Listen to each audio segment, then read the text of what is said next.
श्रीविष्णुं जगतां नाथं ज्ञानविज्ञानमोक्षदं महापापहरं देवं तं सूर्यं प्रणमाम्यहम्।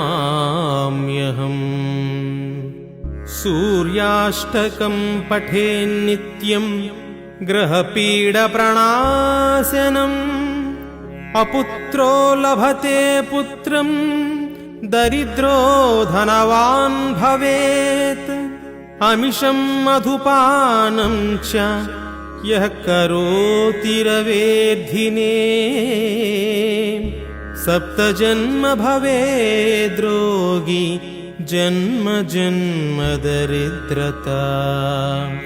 स्त्रीतैलमधुमांसानि ये त्यजन्ति रवेर्धिने न व्याधिशोक दारिद्र्यं सूर्यलोकं स गच्छति।